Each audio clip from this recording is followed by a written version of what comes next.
আজ খয়রাকুড়িতে শান্তিপেটের সমুদার চোখের সামনে ঘটে যায় এক ভয়ঙ্কর অ্যাক্সিডেন্ট। আমাদের বাপ্পা সেই সময় অন্য ট্রিটমেন্টে ব্যস্ত থাকায় ওই দাদাই বাচ্চাটিকে আমাদের কাছে কষ্ট করে নিয়ে আসেন। আপনারা দেখতেই পাচ্ছেন বাচ্চাটির অবস্থা কতটা ভয়ঙ্কর। টোটো থেকে গড়িয়ে গড়িয়ে রক্ত পড়ছিল। অত্যধিক রক্তক্ষরণ হয়ে গেছে। জানি না বাঁচাতে পারবো কিনা। সবই তো ওপরওয়ালার ইচ্ছে। আমরা শুধু চেষ্টা করতে পারি মাত্র। ওকে রক্ত বন্ধ করার চেষ্টা করে চলেছি, ওর কষ্ট কমানোর চেষ্টা করে চলেছি।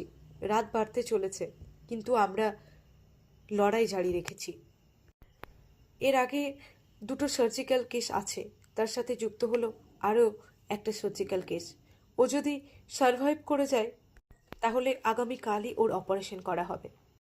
আপনাদের সাহায্য ছাড়া এই অপারেশন, এই ওষুধপত্রের খরচ সামলানো আমাদের পক্ষে সম্ভব নয়। তাই দয়া করে আপনারা আমাদের পাশে থাকুন। সবে শিবরাত্রি গেল। বাবা কালভৈরবের আশীর্বাদ যেন বাচ্চাটির ওপর থাকে, বাচ্চাটি যেন বেঁচে যায়। আপনারাও সকলে বাচ্চাটির জন্য দয়া করে প্রার্থনা করবেন।